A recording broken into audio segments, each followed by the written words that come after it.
Thank you so much, everybody. I apologize for being a few moments late. There was a fire, and then there was some traffic backed up. So here I am, and here are you. And thank you for being here. Thank our international partners, and particularly the Executive Secretary of the UNFCCC, Patricia Espinosa, the outgoing President of the COP, Minister Ségolène Royal of France, and the incoming COP President, my friend and our host this week, Minister Salaheddine Mazouar, the Foreign Minister of Morocco. And I also want to thank our partners from Fiji, who will serve as President for the next COP, which I intend hopefully to attend as Citizen Kerry. It's a great pleasure for me to be able to be here in Marrakech. I'm reminded of one of the 20th century's most outsized figures whose connection with this city is so famous, Sir Winston Churchill. He loved to paint the landscapes here and to absorb the beauty and the culture.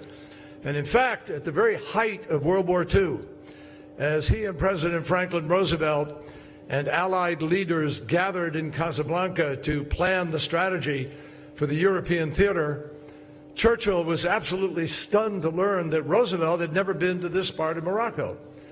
So in a move that perhaps only Winston Churchill would get away with in the middle of a global war, World War, Churchill convinced Roosevelt to extend his visit and drive through what was still at the time a country engulfed in active combat.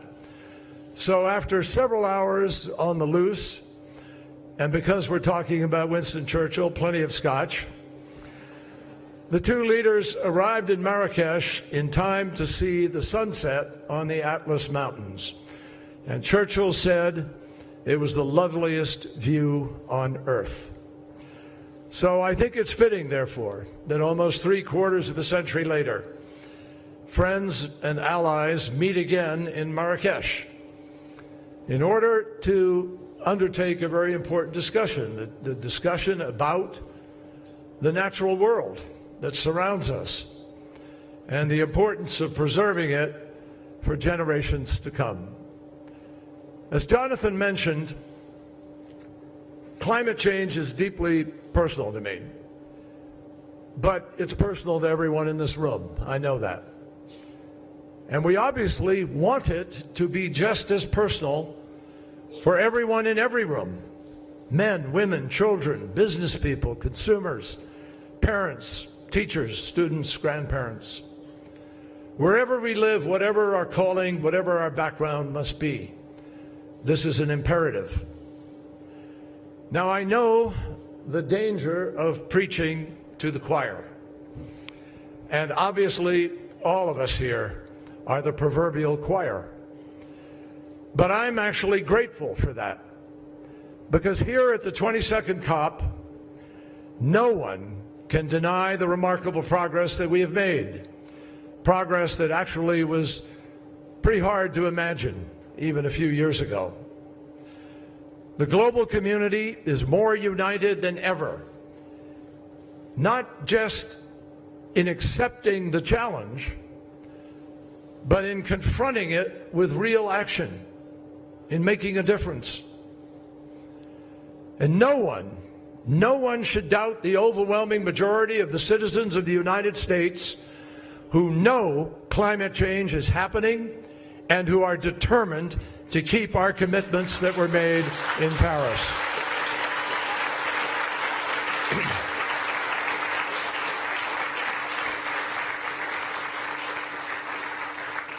None of us will forget the moment last December at Le Bourget when the former Foreign Minister of France, with Ségolène and a whole bunch of you there, led by our friend Laurent Fabius, who gavelled in the strongest, most ambitious global climate agreement ever negotiated. It was an accord that took literally decades to achieve, the proud work product of principled diplomacy, and ultimately a deeply held shared understanding that we are all in this together. And when we left Paris, no one rested on their laurels. Instead, the world, unified, moved expeditiously to begin to pull the agreement permanently into force. An average of that $350 billion is the first time that we've been able to see that money outpacing what is being put into fossil fuels. An average of 500,000 new solar panels were installed every single day last year. And for the first time since the pre-industrial era, despite the fact that you have global prices of oil and gas and coal that are lower than ever, still more of the world's money was invested in renewable energy technologies than in new fossil fuel plants. Like many of you, I've seen this transformation take hold in my own country. That's why I'm confident about the future, regardless of what policy might be chosen, because of the marketplace.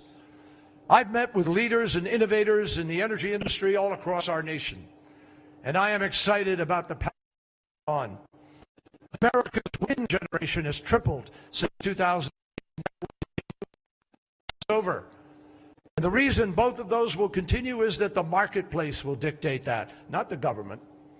I can tell you with confidence that the United States is right now, today, on our way to meeting all of the international targets that we've set.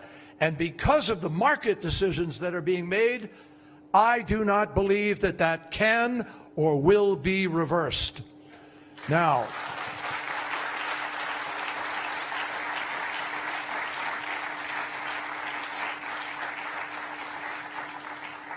much of this is due to President Obama's leadership and our Congress also moving in a bipartisan fashion on things like tax credits for renewable energy.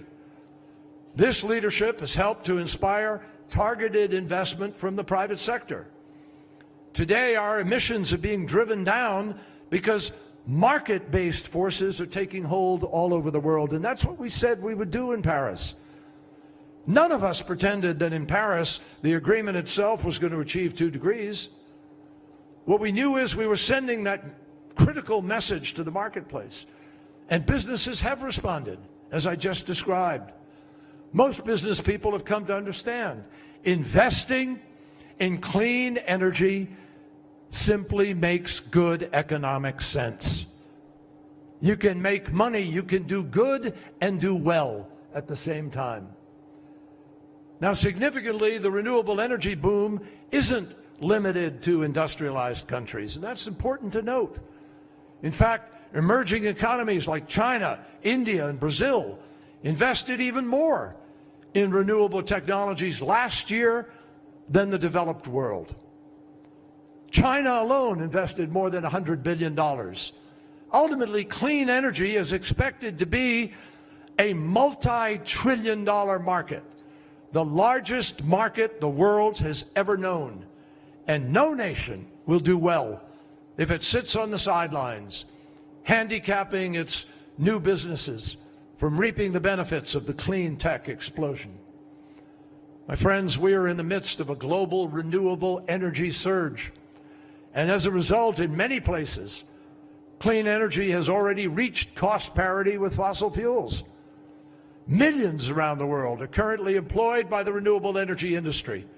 And if we make the right choices, millions more people will be put to work. So good things are happening. The energy curve is bending towards sustainability. The market is clearly headed towards clean energy, and that trend will only become more pronounced. Now, for those of us who have been working on this challenge for decades, this really is a turning point.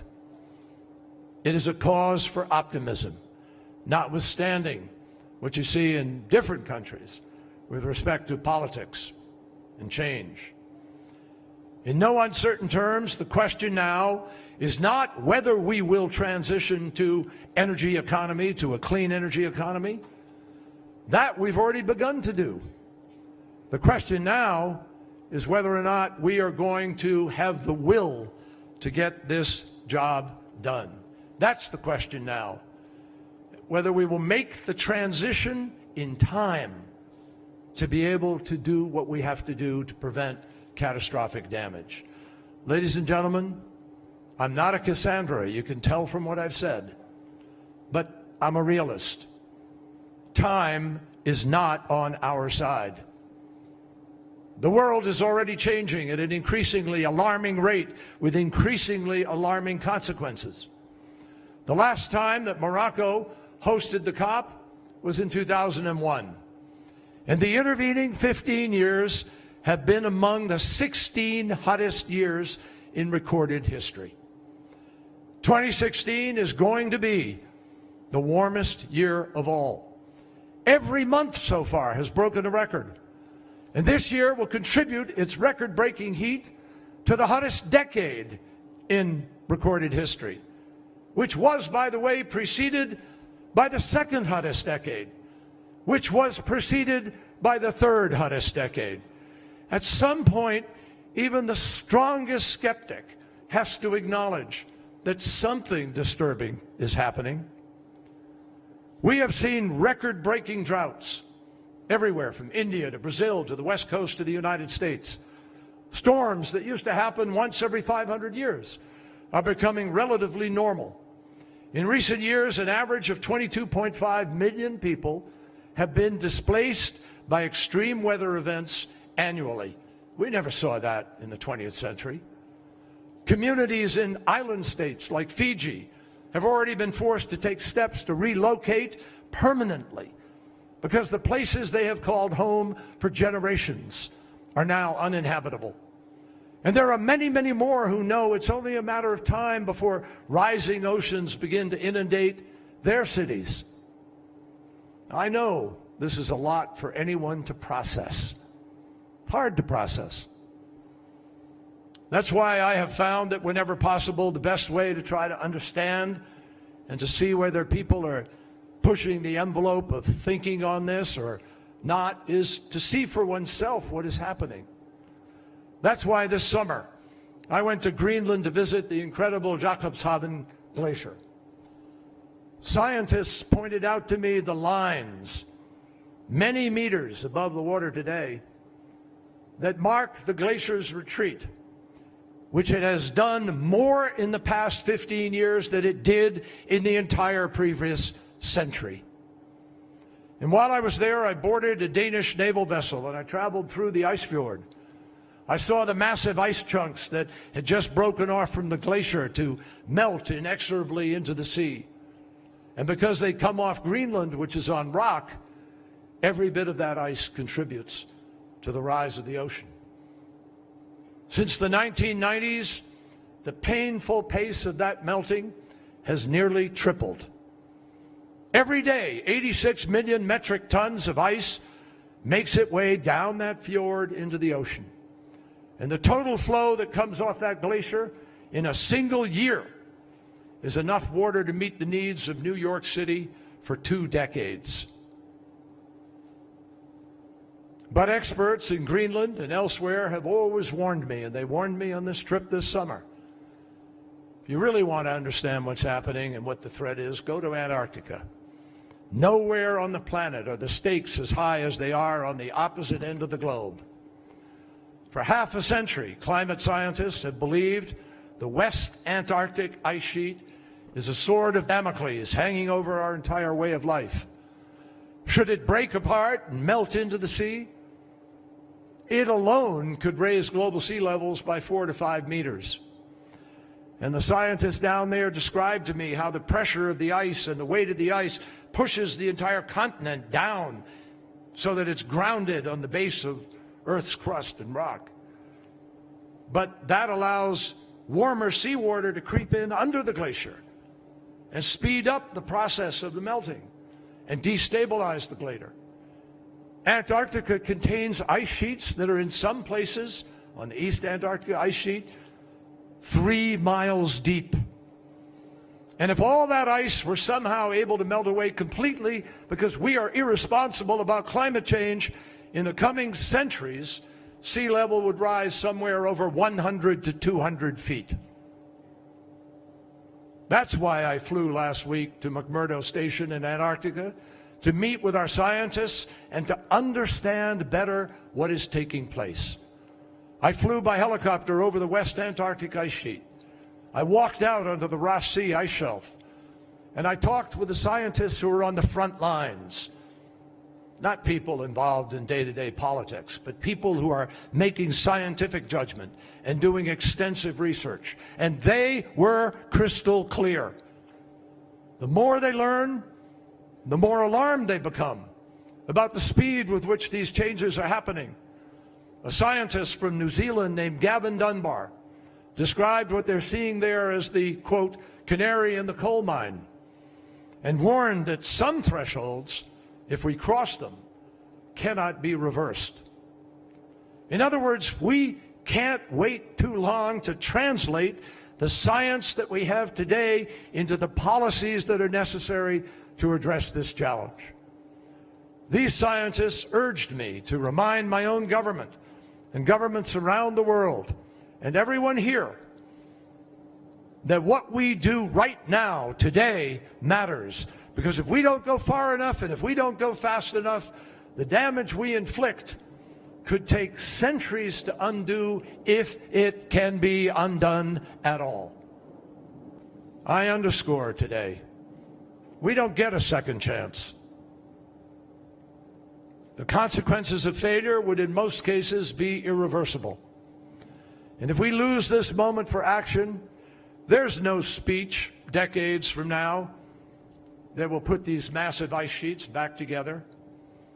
There's no magic wand in any capital in the world that you can wave to refill all of the lakes and rivers that will dry up or make arid farmland fertile again. And we certainly won't have the power to hold back rising tides as they encroach on our shores. So we have to get this right. And we have to get it right now. The scientists in Antarctica told me that they are still trying to figure out how quickly this is all happening. But they know for certain that it's happening. And it's happening faster than we previously thought possible. The alarm bells ought to be going off everywhere. As an American glacial geologist told me down there, a fellow by the name of John Stone, he said, the catastrophic period could already be underway. That's why wise public policy demands that we take precautionary measures now. Still, despite the real-life changes that are being done and the threat of more to come, it's important to remind ourselves that we are not on a preordained path to disaster. This is not preordained. Not written in the stars. This is about choices. Choices that we still have. This is a test of willpower, not capacity.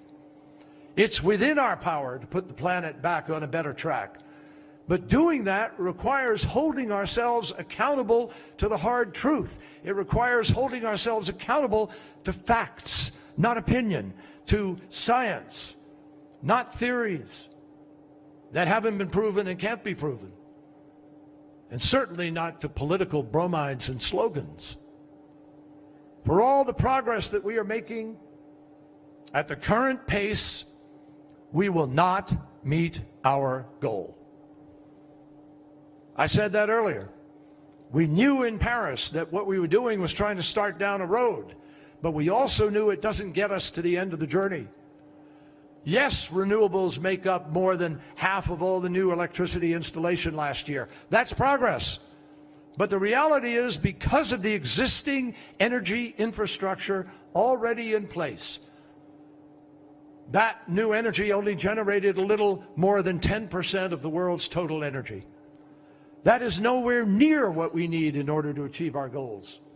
If we're going to have the ability to stave off the worst impacts of climate change, we have to dramatically accelerate the transition that is already starting.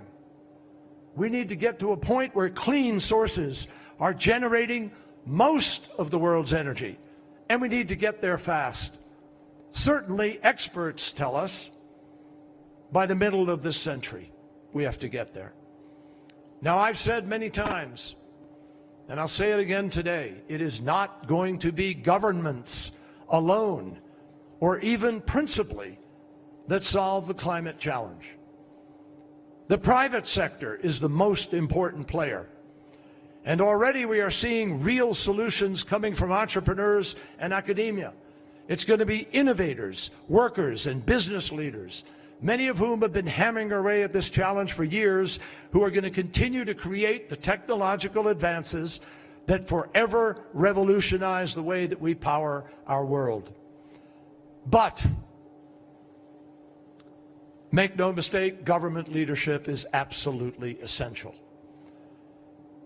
And because today is the last opportunity I will have to address the COP as Secretary of State, I just want to take a moment to underscore the work that government leaders can do and should do, especially the almost 200 nations represented here. Now, we know that we have not come to Marrakech to bask in the glow of Paris. We've come here to move forward. In doing so, we cannot forget that the contributions we've each made thus far were never meant to be the ceiling.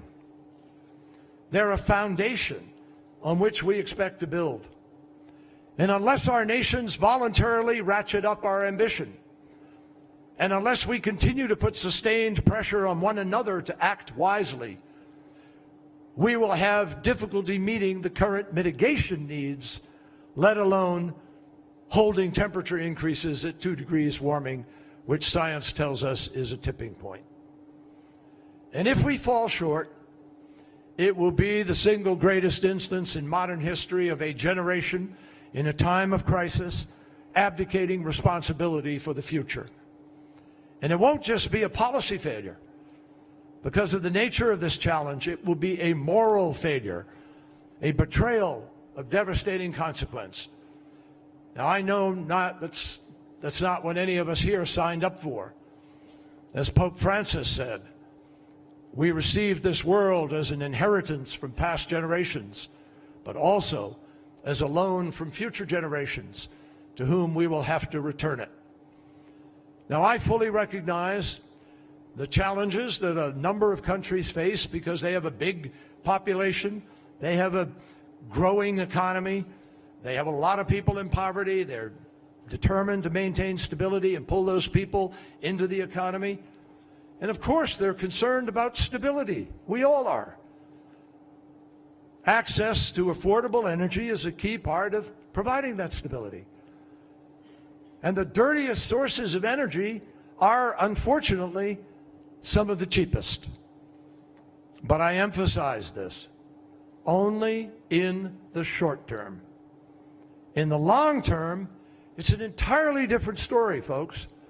In the long term, carbon-intensive energy is actually today, right now, one of the costliest and most foolhardy investments any nation can possibly make. And that is because the final invoice for carbon-based energy includes a lot more than just the price of the oil or the coal or the natural gas, or the price of building the power plant. The real cost accounting needs to fully consider all of the downstream consequences, which in the case of dirty fuels are enough to at least double or triple the initial expenses. That's the kind of accounting that we need to do today. Just think about the price of environmental and agricultural degradation. Think about the loss of an ability of farmers in one area because of the lack of water or too much heat to be able to grow their crops today. Think of the hospital bills for asthma and emphysema patients and the millions of deaths that are linked to air pollution caused by the use of fossil fuels. In 2014, a study found that up to 6 million people in China have black lung because they lived and worked so close to coal-fired power plants. There are nearly 20 million new asthma cases a year in India linked to coal-related air pollution. And in the United States, asthma costs taxpayers more than $55 billion annually. Greatest cause of children being hospitalized in the summer in the United States is environmentally induced asthma.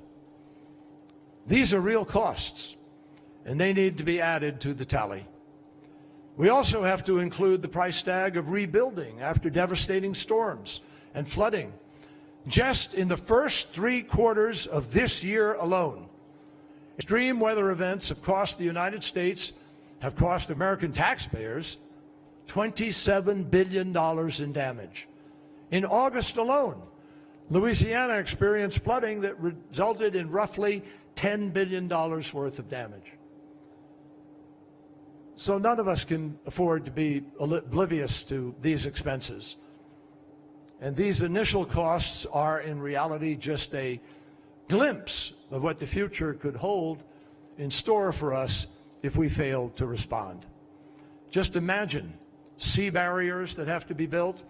Go down to Miami, in South Miami, they're raising streets to deal with flooding that's already occurring, building new storm drains, and assessing people additional tax in order to do it. Massive increases in cost of maintaining infrastructure to control flooding, withstand storms, power outages. All of this and more has to be added to any honest assessment of high-carbon energy sources. And in an age of increasing transparency and public demand for accountability, citizens in the long run will not accept phony accounting or an obfuscation of the consequences of the decisions. So everyone needs to make smarter choices with the long game, not the short game, in mind. Coal, unfortunately, is the single biggest contributor to global carbon pollution. It provides about 30% of the world's energy, but it produces nearly 50% of the world's greenhouse gases.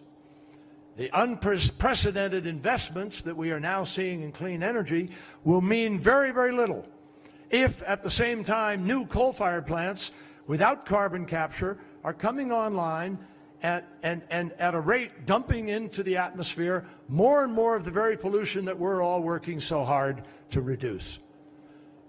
Some of these projections, I have to tell you, are deeply troubling. For example, between now and 2040, the demand for electricity in Southeast Asia is likely to triple, and the bulk of that demand is currently expected to be met by growth, where? In the coal-fired power sector, rather than clean energy. That threatens everything that we are trying to achieve here. We literally cannot use one hand to pat ourselves on the back for what we've done to take steps to address climate change, and then turn around and use the other hand to write a big fat check enabling the widespread development of the dirtiest source of fuel in an outdated way. It just doesn't make sense. That's suicide. And that's how we all lose this fight. Make no mistake, people all over the world are working for victory in this. And this issue is increasingly capturing the attention of citizens everywhere, and certainly the private sector. The private sector welcomed the signals that we sent in Paris, but they're demanding even stronger signals now, the private sector, so that they can invest clean energy solutions with even greater confidence. One of the strongest signals that government can send, one of the most powerful ways to reduce emissions at the lowest possible cost, is to move toward carbon pricing that puts basic free market economics to work in addressing this challenge. Now, obviously, this is not a new idea. Many have come to this conclusion already. The share of global emissions that are covered by a carbon price has tripled over the last decade. Last year, more than 1,000 businesses and investors, including sectors that might be surprising to some of you, all came together to voice their support for carbon pricing. The long list of supporters includes energy companies like BP, Royal Dutch Shell, utilities like PG&E, transportation companies like British Airways, construction firms like Cemex, financial institutions like Deutsche Bank, like Swiss Re, and consumer goods corporations like Unilever and Nokia. These companies all believe that carbon pricing will establish the necessary certainty in the marketplace that helps the private sector to move the capital that helps to solve the problem. Carbon pricing allows citizens, innovators, and companies, it allows the market to make independent decisions, free from the government, to be able to best drive their emission reductions. And this is also, by the way, the chief reason that carbon pricing has received support from leaders and economists on both sides of the aisle in the United States of America. A price on carbon, coupled with government support for innovation in key sectors, is easily one of the most compelling tools for the world to accelerate the clean energy transformation that we are working to achieve. Now, while it may be some time before we see this ideal outcome, the effort to improve carbon markets ought to be a priority going forward. The bottom line is that there are many tools at the world's disposal. The COP itself is an important tool, in a sense. It has become much more than just a gathering of government officials. It's really a yearly summit, 25,000 people strong this year from all over the world, for all sectors, to showcase their commitment to climate action and to discuss ways to expand shared efforts. It's a regular reminder of exactly how much this movement has grown and how many people in how many countries are committed to action. Walking around the conference here before I was coming in here and seeing this site in Marrakech and seeing the delegations and the business leaders, the entrepreneurs and the activists who have traveled from near and far to be here, it's abundantly clear we have the ability to prevent the worst impacts of climate change. But again, we're forced to ask, do we have the collective will? Because our success is not going to happen by accident. It won't happen without sustained commitment, without cooperation and creative thinking. And it won't happen without confident investors and innovative entrepreneurs. And it certainly won't happen without leadership. For those in power, in all parts of the world, including my own, who may be confronted with decisions about which road to take at this critical juncture, I ask you, on behalf of billions of people around the world, don't take my word for it. Don't take just the existence of this COP as the stamp of approval for it. I ask you to see for yourselves. Do your own due diligence before making irrevocable choices. Examine closely what it is that has persuaded the Pope, presidents, and prime ministers all over the world, leaders around the world, to take on the responsibility of responding to this threat. Talk to the business leaders of Fortune 500 companies and smaller innovative companies, all of whom are eager to invest in the energy markets of the future. Get the best economists' judgment on the risk of inaction, of what the cost would be to global economies versus the opportunities that are to be found in the clean energy market of the future. Speak with the military leaders who view climate change as a global security concern, as a threat multiplier. Ask farmers about, and fishermen about the impact of dramatic change in weather patterns on their current ability to make a living and to support their families, and on what they see for the future. Listen to faith leaders talk about the moral responsibility that human beings have to act as stewards of the planet that we share, the only planet we have. Bring in the activists and civil society, groups who have worked for years with communities all over the world to raise awareness and to respond to this threat. Ask young people about their legitimate concerns for the planet that their children will inherit in reducing emissions worldwide.